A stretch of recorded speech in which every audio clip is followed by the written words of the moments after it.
করেছিলেন সেই মহিষী নেত্রী বেগম খালেদা জিয়া গত 15 বছর আন্দোলন সংগ্রাম করতে গিয়ে শেখ হাসিনা রোষানলে পড়ে একটি মিথ্যা মামলায় প্রায় 5 বছর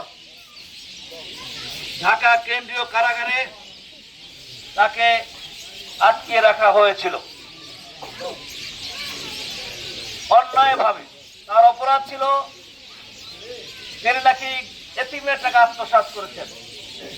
সম্পূর্ণ মিথ্যা।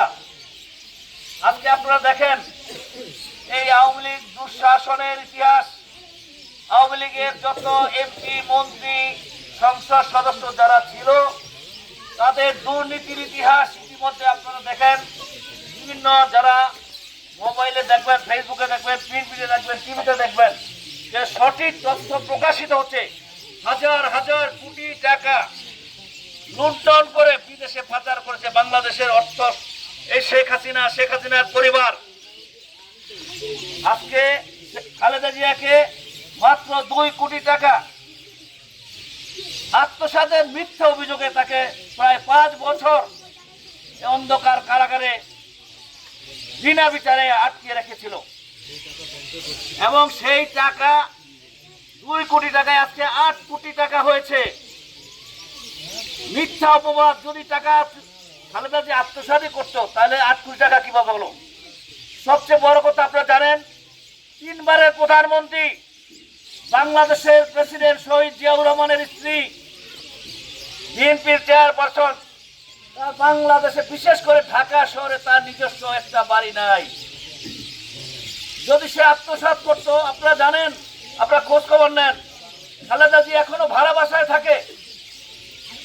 ক্যান্টনমেন্টের যে সরকার, তৎকালীন সরকার খালেদা জিয়া এবং জিয়াউর রহমান খালেদা জিয়াকে যেই বাড়িটি দিয়েছিল শেখ হাসিনা সেই বাড়ি থেকে উৎখাত করেছে। আপনারা দেখেন নাই? তাহলে এই মিথ্যা অপবাদে তাকে প্রায় 5 বছর কারাগারে রেখেছে এবং শুধু রাখেই নাই, তাকে স্লো পয়জন দিয়ে সে যেন কারাগারেই মৃত্যুবরণ করে এই ধরনের পরিকল্পনা সে নিয়েছিল। তাকে কোনো সুচিকিৎসার ব্যবস্থা করা হয় নাই। বাংলাদেশের সকল রাজনৈতিক দল, সকলে মিলে এবং আন্তর্জাতিকভাবে বিশ্বের বিভিন্ন দেশের রাষ্ট্রপ্রধানরাও তার চিকিৎসার জন্য তাকে বিদেশে নিয়ে চিকিৎসার জন্য অনুরোধ করেছিল। কিন্তু এই খুনি হাসিনা সরকার সেই মানুষের দাবিকে অগ্রাহ্য করে দেশনেত্রী বেগম খালেদা জিয়াকে আজকে এই পর্যায়ে নিয়ে এসেছে। একটা মানুষ যদি অসুস্থ হয় তাকে তো যদি যথাসময়ে চিকিৎসা না করা হয় তাহলে সেকে অবশ্যই খারাপের দিকে যাবে, মৃত্যুর দিকে হেলে পড়বে না। আজকে সেই অবস্থা। আমরা দোয়া করি মহান রাব্বুল আলামিনের কাছে, বাংলাদেশের আজকে সংকটকাল, আগামী ফেব্রুয়ারিতে নির্বাচন হবে ঘোষণা দিয়েছে সরকার। আর কিছু রাজনৈতিক দল সহ একটি ষড়যন্ত্রকারীরা এই নির্বাচন যাতে না হতে পারে, বাংলাদেশ যাতে অস্থিতিশীল পরিবেশ থাকে, এখনো সেই খুনি হাসিনা এবং আওয়ামী লীগের সেই ষড়যন্ত্রকারীরা এই ব্যাপারে সোচ্চার। এই মুহূর্তে বাংলাদেশের অভিভাবক হিসেবে দেশনেত্রী বেগম খালেদা জিয়ার বাংলাদেশে বেঁচে থাকা, আল্লাহর রহমতে বেঁচে থাকা অত্যন্ত জরুরি ছিল, জরুরি ভাই।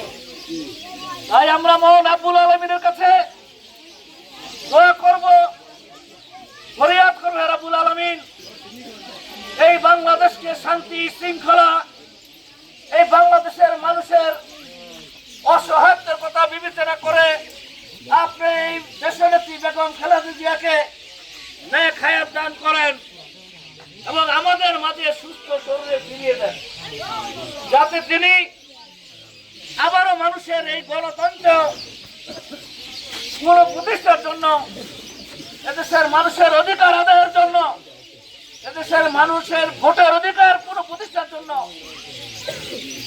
আমাদের মাঝে থাকতে পারেন।